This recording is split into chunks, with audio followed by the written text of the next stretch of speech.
Hey, this is Saturday morning with George and Phil. 22 minutes to help you become the best version of yourself.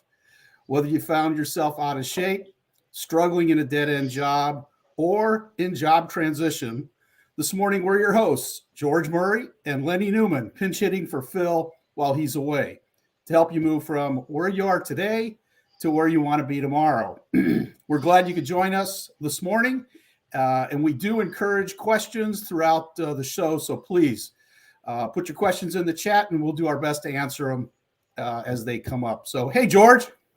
Hey, good morning, Lenny. We want to thank our viewers here. We're actually streaming on LinkedIn Live, Facebook Live, and YouTube Live. So if you're watching this on video on YouTube Live, hit the subscribe button so that you can get notified for our next upcoming shows. Well, as everyone knows, we began the 12-part series, George, that ties closely to your new book, Ignite, Engage, and Retain, which is due out this coming May. And today we're actually doing the fourth part of the 12-part series. So you want to talk a little bit more about that second book, George?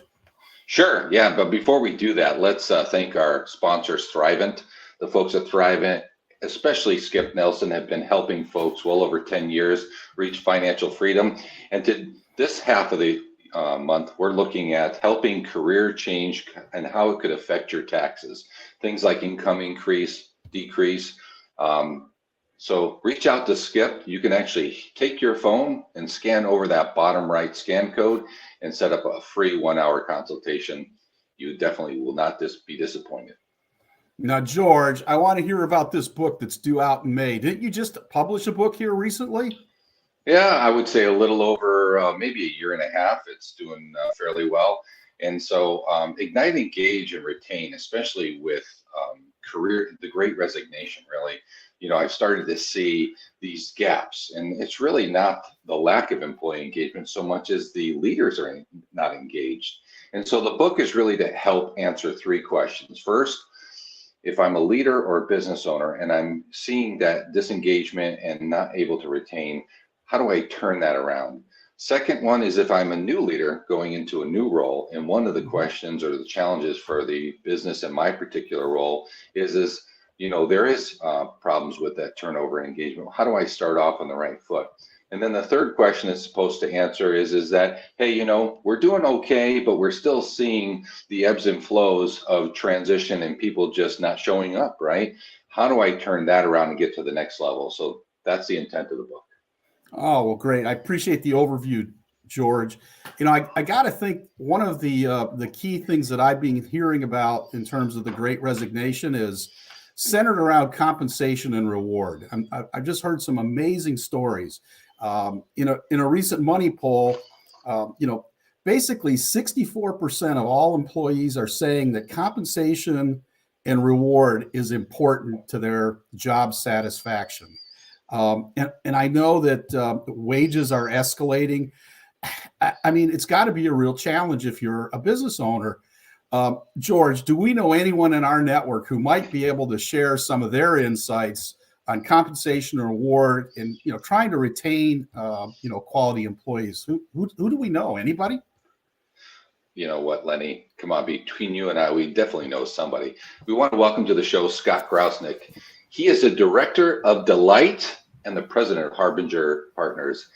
They provide high quality technology consulting, contract to hire, and direct placement to business in and around the Dallas, St. Paul, and Minneapolis area and Omaha. Welcome to the show, Scott. Thanks, Lenny. Thank you, George. Fun to with you guys again, and fun to bump into you in a coffee shop. This is awesome. Hey, Scott, great to see you. You've got to be incredibly busy with the current competitive landscape, especially as it relates to this war on talent. Can you share just a little bit with us about what are companies doing to ensure that their comp and rewards are competitive? I mean, share a little bit of your thoughts with us, if you would.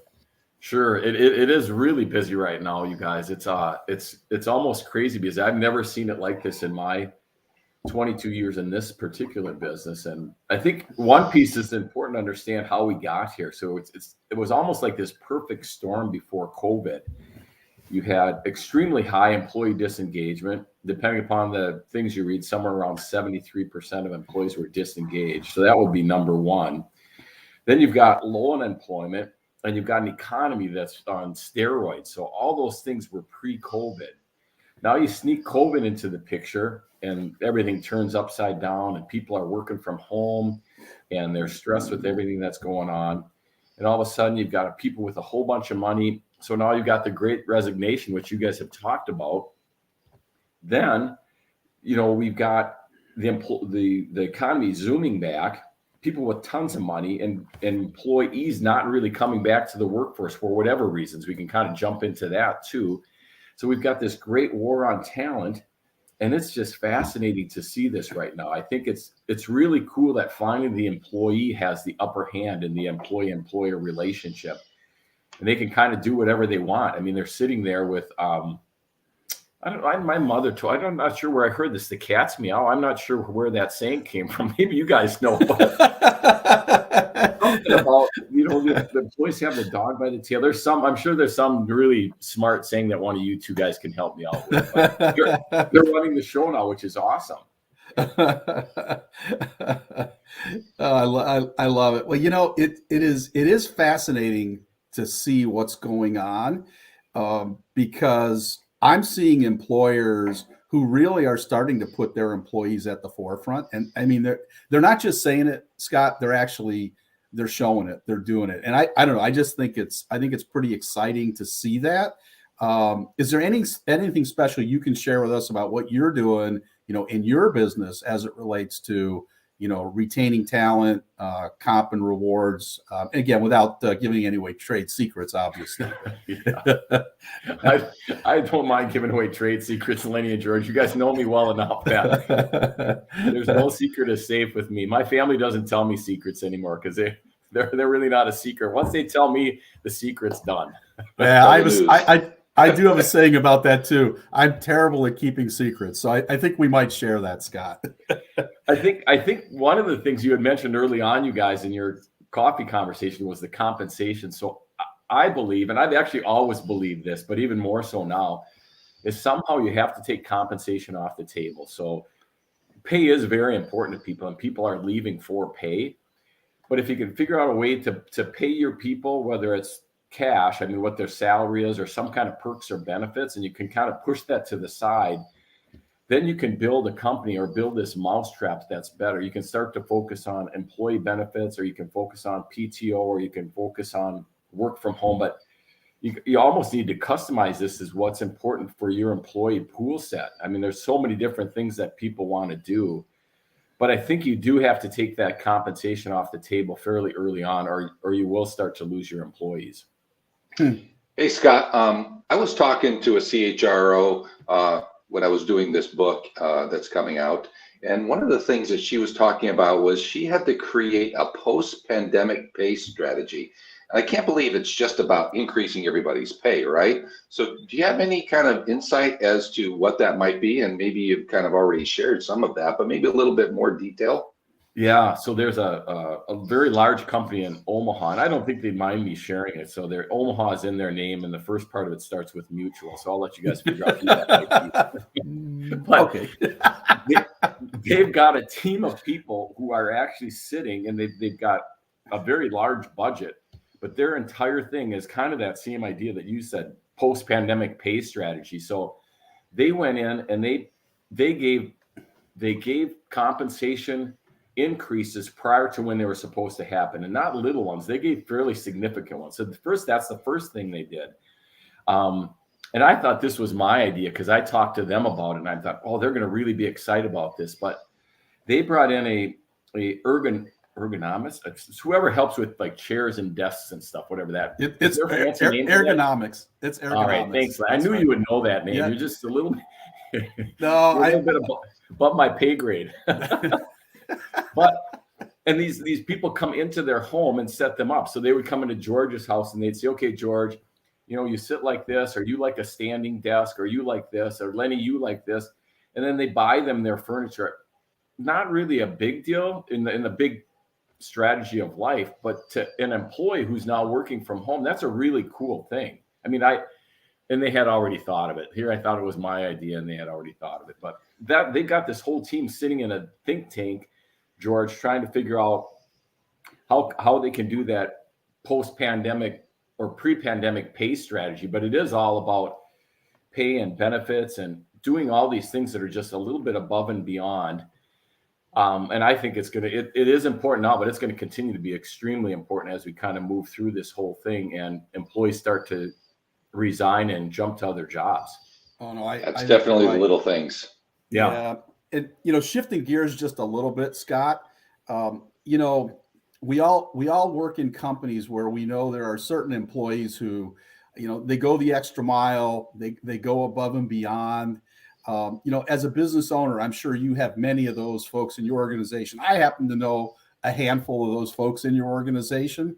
And I'm just curious, what can you share with us and the viewers that are some things that business owners can do to recognize the people who do go above and beyond? And they may be some simple things, but what are some of the things you can share? Yeah, that I love that idea, Lenny and George. So I think one of them is, at least in my business, one of the things that I've learned is that you don't necessarily pay for hours, you pay for performance. So you have a kind of a job that you want somebody to get done. I really don't care whether that takes them 10 hours a week or 20 hours a week. I hope it doesn't take them 50 hours a week. If it does, then I probably got a problem, because they're probably not going to be happy and stressed. But if they're getting that job done that I'm paying them for in less than 40 hours, which I hope all my employees are doing, then I'm delighted. That's great. If it takes them 30, that's even better. I shouldn't care as the business owner. They're getting their work done. So I think that's probably more respect. I think the word that comes to mind is just be respectful of them. So entrepreneurship comes to mind. We've got an employee ownership model. So our employees are owners in the business. If your business is small enough that you can create some way of rewarding your employees with ownership, there's a lot of different things. I think individuals need to be praised too as well, you guys. I think you're all different. I may come to you, George, for doing something that's been great in a different way that I might come to Lenny. But if I can personalize an experience, and we're starting to do that with clients now as well, that if we have a great client, how can we thank them with something that's personal to them? So not necessarily just a dollar or a kind of a gift to everyone, but it's a gift specifically to that person that they know that they're going to really enjoy. It's kind of more about that employment experience, I guess, is a good way of saying that. Sure. Hey, Scott, you mentioned one thing that kind of piqued my interest. Can you talk just maybe a minute or two about the employee ownership aspect? I mean, is that new for your company? Is that something you've had for a long time? Can you just share a little bit with our viewers about that employee ownership model? Yeah. So when I started the company, this was kind of fun. I actually set it up as an employee-owned business. So I let the employees buy shares of stock in the company. So they actually wrote a check when I hired them. So it was kind of a reverse hiring bonus. I hire you, Lenny, George. You write a check your first day at work, and it's like, wow, this isn't going well for me. I'm already down one or two. I'm already in the hole. But at the end of the day, about 4 years ago, we launched what's called an ESOP, so the employee ownership. So I sold the entire company back to the employees, cashed the other ownership model out, and then now this model, it's really a cool model. I love it. So all the employees are owners. They don't have to pay a penny. So the company over years buys the company from me. So I sell it to the employees. The company, through their net income, buys it from me, and it's really, really neat. So now all of my employees are real owners in the business, and I think it doesn't have to go to that extreme, but I do think if there's some profit sharing or ownership component that you can build into your organization, I think it's a really important way to attract and retain great employees. Well, quite frankly, Scott, that could be the subject for another, coffee with George and Phil, and we may invite you to come back to talk more about that. So yeah, I'd love that. That's fascinating. George, what are your thoughts? Hey, buddy? Scott, staying on the topic for a minute, how has COVID changed that reward strategy, taking into account hybrid workforce? Yeah, so we started the business as a hybrid organization. So we were work from home from the first day we started. I've always preached kind of the benefits of work from home, George and Lenny, and I think that I'm going to say it had nothing to do with COVID. I think people were finally starting to listen to me. That's why everybody's working from home. So nothing to do with COVID or anything. I'm going to take credit for all of that. as you should. Yeah. Hey, Scott, I know you interface with clients as well as candidates, and I'm just curious. What are you hearing from candidates who are contemplating a change from their, current employer? And, what are some things that employers can do to try to, stop that and prevent that from happening? I think we have to flip everything almost upside down, you guys. That statistic I shared with you pre-COVID, which is give or take a point or two, it's about 7 out of 10 employees were disengaged from their work. So pre-COVID, people didn't like where they worked, which is, I think, a terribly tragic statistics. Now you get to COVID and all the other things that are going on and the lack of employees to hire. So you've got this great resignation. All these things are happening. I think companies need to take not a little look at their organization, but a big change as to how they can change what they're doing and how they go to market. Because the one thing in our business that's way different is that in the past, we'd get an employee, we'd match them with an employer, and they get an offer and they'd get hired. That was kind of the game we played, and it was pretty easy. But now the game is still the same, except when we get in a potential employee, they're getting 4 or 5 job offers at the same time. And if your offer isn't better from compensation, benefits, work from home, I mean, all of a sudden you have to stack all these different components to it. You're never going to win that employee. It's such a difficult market to hire and then to keep that person. And once you get them, you need to make sure that I'll use the word delighted because it's in my title, but you darn well better delight them once you get them. Hey, one other question. I know George has his final, but the one thought I have for you is I've heard people talk a lot about speed to hire and making decisions today versus what that was like, maybe pre-COVID. Can you just maybe share a comment or give a brief anecdote on how critical that speed process is on the employer side? Oh my gosh, you guys, it is fascinating how fast that's changed. I mean, before, like I said, before, if you had a candidate in the pipeline, you could probably take a week or two because they're more a passive candidate. They don't have any other job offers. We just happen to find them. We happen to present them. They like the offer. So take your time. Everybody will be okay. If you're not moving within minutes, not hours on a job offer and getting somebody through the pipeline, I can assure you that candidate will be gone because they're not going to wait. And it's really hard for us to keep a candidate patient because they've got 1 or 2 or 3 or 4 other offers. That's an unbelievably good piece of advice for business owners, you guys. You have to move with lightning speed. So make a decision, make an incredibly great offer, make sure that your benefits and all the whole package is there. Even maybe have them sit down with the CEO or some high manager within the organization or owner that kind of can help sell them. So it's almost like you flip the model. You're selling the company now. It's not the employee interviewing. It's you trying to sell the employee on the job. Yeah. It's upside down. Yeah, the potential employees are now interviewing companies. Yeah, exactly. Well, I think you're absolutely right. Speed to market. If candidates are out there, there's lots of barking dogs for them. There's employers who are chasing after them, and you just have to keep that in mind. So, yeah. George, I think you've got a couple of final questions. Yeah, just one last question. So I may be, the question I have is, I may be a small business owner and I can't pay top dollar for talent. What are some of the other things that both I can retain my current talent and also recruit some great talent on the street? Yeah. Oh boy. Well, if I'm a small business owner, I think the cool part with being a small business owner, George, is that I think you've got some flexibility on that ownership piece or profit sharing piece. So I think you can kind of wiggle that into there if you really can't pay top dollar. A lot of people choose to work somewhere because of the person they're working for. That's the good news. The bad news is a lot of people choose to leave a job because of the person they're working for. So I think you might need to do a little self-reflection as a small business owner and say, do people want to work for me? Am I the kind of person? And if not, what kinds of things can I do or change? Or maybe I'm not the face of the company. Maybe I'm behind the scenes because I'm not that warm, friendly huggy guy or gal that people want to come and work for. Maybe I'm more of the operational person behind the scenes. So I think there are things you can do, but it's going to take a little bit of self-reflection and maybe some creativity on how you put those pieces together. It's not the easiest question to answer if you have to take comp off the table, because like you're suggesting, comp is going through the ceiling right now. Sure. Well, you know, it's ironic, Scott, in these talks, our time comes and goes. I mean, we're literally at the end of our conversation. Right. I mean, it goes really, really fast, which is a good thing.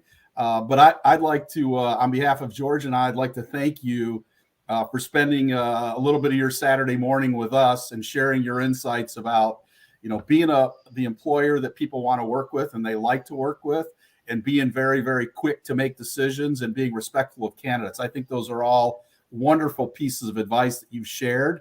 And, you know, just thanks a bunch for sharing your thoughts with George and me this morning on comp and rewards and in this crazy employment market we're all dealing with these days. So it was delightful, you guys. And I to tell you the truth, I don't even like coffee. So this was really fun. Well, thank you, Scott. I do appreciate it. And I hope that you can send us some heat to our Minnesota way here and get rid of most of this rest of the snow here. Thanks again, Scott. Great seeing you this morning. They go fast. Well, George, time flies by, my friend. It just flies. Time to think forward, right? Our next show. Yep. April Want to first 2nd. thank. Yeah, Oh, first sure. want to start. Yeah, I want to thank Scott Grousnick. And if anybody wants to reach out to Scott for further input on comp and reward, or helping you get through a gap because you may have had somebody call and say, hey, you know what, I found a better opportunity, reach out to Scott. We appreciate his time. Yeah, and I think you should have noted his email address and LinkedIn. He's certainly available via both. Now, moving on to the next show, George, April 2nd. Hard to believe. We continue on our 12-part series based on your book, Georgie, Ignite, Engage, and Retain. What leader do you need? I'm sure we'll happen to bump into another great guest in our virtual coffee shop to help all of us get better. Absolutely. And, you know, the next, we've got this all laid out for the next 8 more sessions. So you can turn around and choose your pick. Hopefully we'll see everybody here as we walk through this whole process and help them, you know, retain, ignite, and engage their workforce. So, George, we come to the end of our 30 minutes this morning. Until next time, I hope everyone has a great weekend. Thanks to all of you for sharing coffee with George and Phil. And remember to achieve forward and get better. Bye for now.